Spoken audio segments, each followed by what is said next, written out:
In fact, we caught up with India's leading component maker Dixon Technologies MD and CEO Atul Lal on the expected synergies from the scheme. In fact, Mr. Lal also told us that Dixon is looking at entering into at least 3 to 4 categories so far as the scheme is concerned. Let's take a look at what else he had to say. Most 50 to 55% of the bill of material of any electronic device is non-semiconductor component. And it needs some handholding, it needs some support from the government. And that's how the thought process and the concept of ECMS has started. And thanks to the ministry, it has been a very collaborative process. And they have covered the whole gambit of non-semiconductor electronic components. I'm very sure that many domestic and global entrepreneurs are going to look and participate in this scheme. We from Dixon are definitely looking at participating in 3-4 product categories. Our project for display modules has already been rolled out. Hopefully we should have trials in the third quarter of the current fiscal. We are evaluating 3 to 4 other product component categories.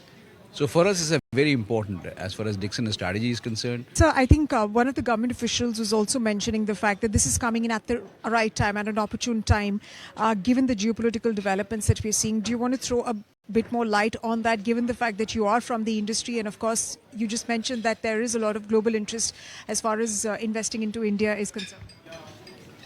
So the global geopolitical situation is transforming.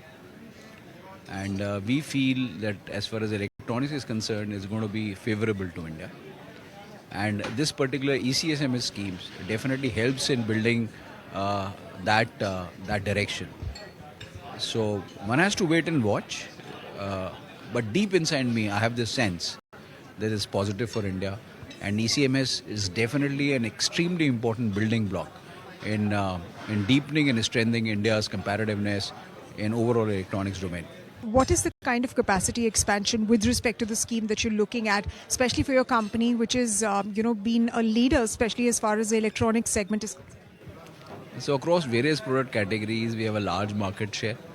Let's say mobiles or televisions, and now we're setting up a large campus for IT products. So telecom devices. So initially, this foray of ours into components in ECMS is going to be for captive consumption. Once we are able to satisfy our internal customers, then we go out. And if we are able to bring in the cost competitiveness, which we can benchmark with the global standards, then we'll definitely look at the global markets.